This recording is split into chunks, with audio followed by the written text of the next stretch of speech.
የሚሻለኝ?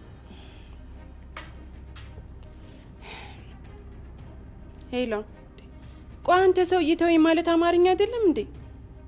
ለምንድን ነው አስሬ እየደወልክ የምታስጨንቀኝ? እባክህን ግርማ ተወኝ እንዴ። እኔ ሌላ ህይወት ጀምራለሁ። በቃ አንተ ለባለቤትም ለልጅህም ስትል ታማኙን እንዴ። ዝናብ ሲዘንብ ጭቃ መፈጠሩ አይቀርም። ዝናቡ ሲያባራ ደግሞ ጭቃው ይደርቃል፣ መንገዱም ይጸዳል። በደረቀ ጭቃ ውስጥ ለምን ራስሽን ዘፍቀልሽ? አባባ ወቀት ምንም ሊተውኝ እኮ አልቻሉም። ያ መጥፎ ታሪኬ እንደ ሰንሰለት ታስሮ ዝም ብሎ ይከተለኛል።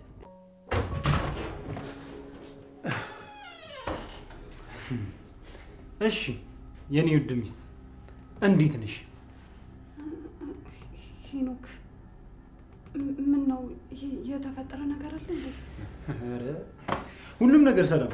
ምን ይፈጠራል ብለሽ ነው? አንቺ እያለሽ ምን ይፈጠራል ብለሽ ነው ቤቲ? እሺ በቃ ትንሽ ደክሞሃል መሰለኝ፣ እረፍት አድርግበት። የት ደረሽ?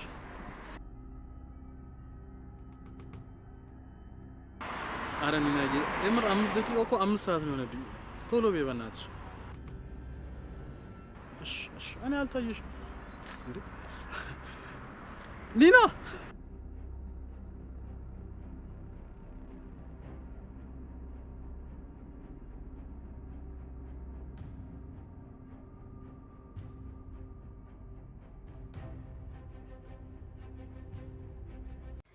ሰላም እንዴት ናችሁ? በያላችሁበት ሰላማችሁ በዝት ይበልልኝ። የጽና የኪራ አድናቂዎች ለቻናላችን አዲስ ከሆናችሁ ሰብስክራይብ፣ ላይክ እንዲሁም ሼር በማድረግ ቤተሰብ ሆኑ። ሀሳብና አስተያየታችሁን ኮሜንት ላይ ጻፉልን። እንግዲህ ኒና ለናቲ ይቅርታ እንዳደረገችለት ልትነግረው ወደ አዲስ ጎጆዋ ልትሄድ ነበረ። ነገር ግን የሆነው ነገር በጣም ያሳዝናል። ኒና የእውነት በምን አይነት መንገድ ታመልጣለች ከገባችበት አደጋ የሚለው በጣም ያሳስባል። በእርግጠኛነት ምንም አትሆንም፣ ታመልጣለች። እንግዲህ ከናቲ ጋር ተቀጣጥረው ሊገናኙበት በነበረው ሰዓት ላይ በግዳጅ ይዘው ወደ መኪና አስገብተዋታል። በጣም የሚያሳዝን ነገር ነው። እንደዛ ባይሆን ደስ ይላል ነበር፣ ግን ደግሞ ሆኗል። እንግዲህ ኒና የሆነ ነገሩን አጋይታም አፍርጣም ቢሆን መውጣትና ማምለጥ አለባት።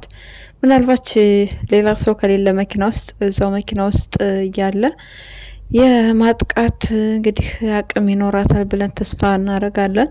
ሴት ልጅ ብልሃተኛ መሆን መቻል አለባት። አንዳንድ ጊዜ ጸብን በጸብ ሳይሆን መመለስ ያለብን ጸብን በፍቅር የመለስን መስለን ጠላቶቻችንን መውጋትና ማምለጥ ማሸነፍ እንችላለን። ያ ማለት ሰውን መውጋት ትክክል ነው እያልኩኝ አይደለም። ራሳችን ለመከላከልና ራሳችን ነጻ ለማውጣት ያክል ብልሃተኛ መሆን መቻል አለብን።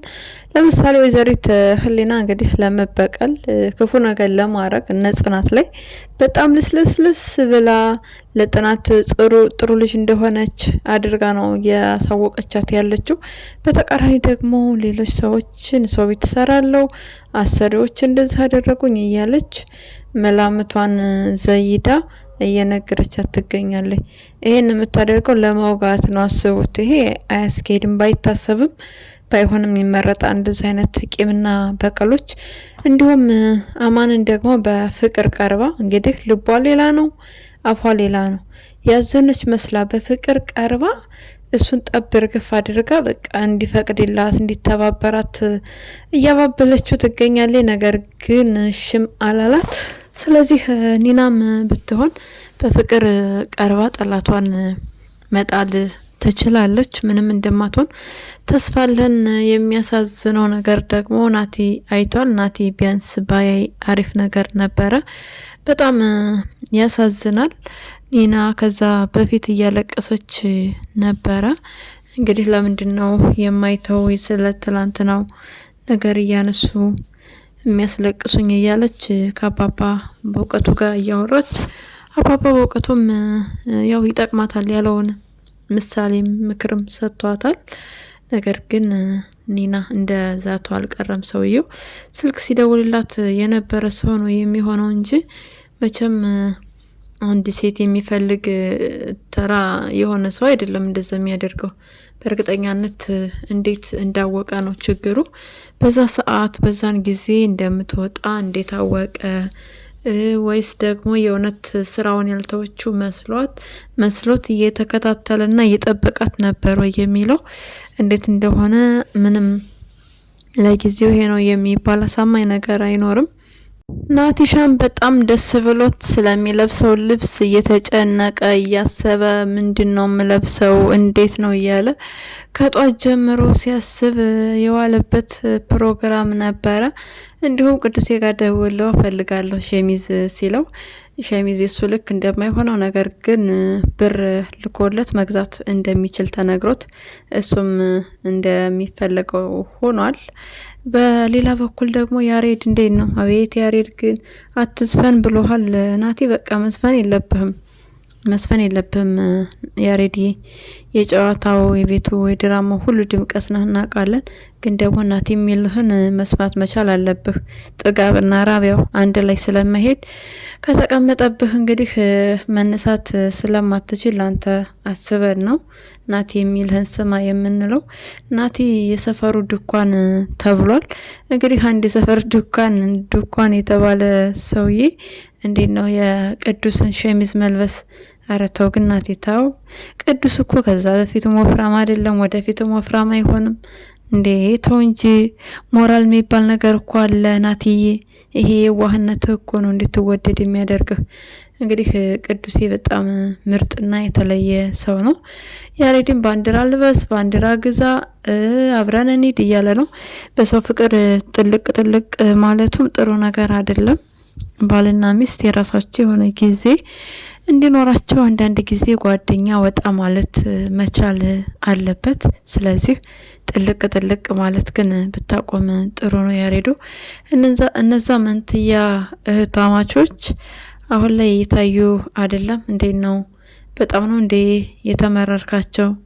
ይቅርታ አርግላቸውና ይመለሱ ይምጡ ወደ አንተ ተቀላቅለው። እንግዲህ ሳባን አግብተህ እንደምትኖር ሙሉ ተስፋ አለን። ነገር ግን ልክ የመኪና ቂጥ ስታይ እንደምትውለው ሁሉ የኃላፊ አግዳሚውን ቂጥ የምታይ ከሆነ በጣም ትጣላለህ። ከሳባ ጋር አይደለም የምትጣለው ከእህቷ ጋር ነው። እህቷ በጣም ኃይለኛ ነች። እሷ ነች እንግዲህ መንፈስ መባል ካለባት። ሳባ በጣም መልካም እና የሆነች ቅን ሀሳብ ያላት ሴት ናት። በተቃራኒ ደግሞ እህቷ በጣም መጥፎና ተንኮለኛ የሆነች ሰው ናት። ለእህቷ ጥሩ ነገር የማትመኝ፣ ጥሩ ነገር ማድረግ የማትወድ፣ በጣም ሲበዛ ተንኮለኛ ስለሆነች ስለዚህ ከእህቷ ጋር ነው የምትጣለው። እህቷ ደግሞ በጸብ ስለማትችላት እንግዲህ ይቺ ቀልቀል የምትለዋን ነገር ብታቆም መልካም ነው ያሬዶ። በሌላ በኩል እንግዲህ ዛሬ ጽናትና ኪራ ፍትቅፍቅፍ ብለው አልቀናቸውም። አቤት እኛም ባታስቀኑን ግን ምን አለበት? ተውኛ እኮ ገና እድሜያችን 18 ስላልሞላ ማግባት ስለማንችል ነው። ስለዚህ አታስቀኑ። እኛ ታናናሽ እህቶቻችንን ብታስቡልን መልካም ነው። ዛሬ ቤኪ የለም። ጽናት እንደውም እኮ ልነሳ ስትል ይቀጠሯል ልትል ነው ብዬ በጣም እየተሳቀኩ ነበረ። ነገር ግን ለውዱ ባሏ ቁርስ ለማብሰል ነበረ። ባልየውም አረባት ሰሪስ እንደውም ጽዬኔ በቃ ምግብ አንቺ ነሽ፣ ቀለቤ አንቺ ነሽ፣ በቃ የሁሉ ነገር ሞላት ብሎ ሲላት ኒናዬ ቆንጆ ኪችንችን ያለች ቁርስ ሰርቻለሁ ኑን ብላ ሰርፕራይዝ አርጋቸዋለች። በጣም ደስ ይላል። በኒና ሙዳት ያዞባት እንግዲህ ጽዬ እኔ ጥፍሬን የምቆረጥመው ምግቡ አልጣፈጠኝ ብሎ ነው ወይ ምናምን እያለች ልትፎግራትና ልታናድዳት ትሞክራለች። ኒና በጣም ባለሙያ ሴት ናት። አሁን ከገባችበት እንግዲህ ዳጥ ውስጥ እንድትወጣለን እንመኝላታለን፣ በሰላም እንድትወጣ። ምክንያቱም ናቲ ራሱ በጣም ነው የሚሰማው። ዞሮ መውጣቱ አይቀርም። ናቲም ጋር ይጋባሉ። ናቲ በብዙ ነገር ውስጥ እያለፈች እያየ ያው በጣም የሚረዳት ከነ ማንነቷ የተቀበላት ሰው ነው። አለማድነቅ አይቻልም። ዛሬ ላይ ቤኪ የለም ጽዬ በጣም ነው በቃ የኮራንብሽ። በጣም ኮርተንብሻል ጽዬ። ስለዚህ ከባልሽ ከውዱ ባልሽ ጋር ነው ጊዜሽ ማሳለፍ ያለብሽ እንጂ ሙዚየም ቢልሽ፣ ስታዲየም ቢልሽ፣ ፓርክ ቢልሽ፣ ምን ቢልሽ መስማት የለብሽም። ጉግል ገብተህ ሎኬሽን ጉግልን ጠይቅ ብለሽ ወደ ጉግል እንዲጣበቅ ማድረግ ነው። ያው ጠይም የሆነችዋ ሴት እስክትመጣ ድረስ ማለት ነው። ኪራይ ጸይም ነች። አረ ጸይም ትሆን ብሏል እሱ ሚስት እንግዲህ። ስለዚህ ጸይም የሆነችዋ ሚስቱ እስክትመጣ ድረስ አንቺም ከውዱ ባልሽ ጋር ነው ጊዜሽ ማሳለፍ ያለብሽ። ቤቲና ሄኖክ ደግሞ አቤት አቤት አቤት እሳትና ጭድ አስባችሁታል? አብራው የምትኖረው የገዛ ሚስቱ ተከታትላ ጭንቅላቱን። ወይኔ ቤቲ ግን በድንጋይ አለማድረግሽ ጥሩ ነው፣ አድንቀንሻል። በድንጋይ ቢሆን አሻራ አይኖረውም። እንዲሁም የተማታችበት ዱላ በሚገርም ሁኔታ ቤታቸው ውስጥ የነበረ ዱላ ነው። ዱላ ምን ይሰራል እናንተ ቤት ውስጥ? እኛ ቤት ውስጥ እንግዲህ ገጠር ስለሆነ ገጠር ዱላ አለ። ከተማ ላይ ግን ዱላ ትዝም አይለንም። እንኳን ዱላ እንደ ሙቀጫ የእህል መውቀጫ ራሱ እስራሱ ከስንት አንድ ቤት ነው እንጂ አብዛኛው ሰው ቤት አይገኝም። እናንተ ቤት ግን ዱላ ምን ይሰራል? ያላችሁት ከተማ ላይ ነው። ዱላ ምንድነው? ምን እንዲሰራላችሁ ነው? በግ ትጠብቃላችሁ ወይ ዶሮ ትጠብቃላችሁ? ምንድነው የምትጠብቁበት? ዱላውን ግን እንግዲህ ዱላ አብሯቸው እንደ ቤተሰብ የኖረ ዱላ ነው። እሱ አሻራ እጇ ላይ ወጥቷል። መርማሪ ጆን ደግሞ አለማመስገን አይቻልም። በጣም ጎበዝ የሆነ ብልሃተኛ የሆነ ሰው ነው። በቀጣይ ወይዘሪት ህሊና የሚያቶ በላይ ልጅ እንደሆነች ተከታትሎ በአይነ ቁራኛ ነው የሚመለከተው። ተከታትሎ ቢይዝልን ደስ ይለናል፣ ከነ ጽናት ላይ ጉዳት ከማድረሷ በፊት። እንግዲህ እነ ቤቲ ወደው ሳይሆን በግዳቸውም ቢሆን እናቶ በላይ እሳትና ጭድ እንዲሆኑ አድርገዋቸዋል። ስለዚህ በቀጣይ ወደ መፋታቱ ይሄዳሉ።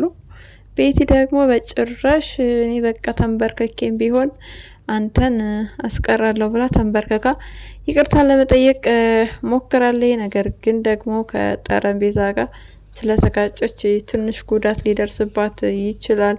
ምንም ማድረግ አይቻልም። ሰው የዘራውን ያጭዳል። ያንቺ ራስ በጠረጴዛ ነው የተመታው፣ ችግር የለውም። የሄኖክ ግን በዱላ ነው። ስለዚህ ብዙም አትጎጂም ቤቲ። ይቅርታ ስትጠይቅ ደግሞ እኮ ምንም እንባ የላትም፣ ከልቧ አይደለም ካፏ ነው። ስለዚህ የጠላሽን ሰው ማባበልና ለመመለስ መሞከር የለብሽም።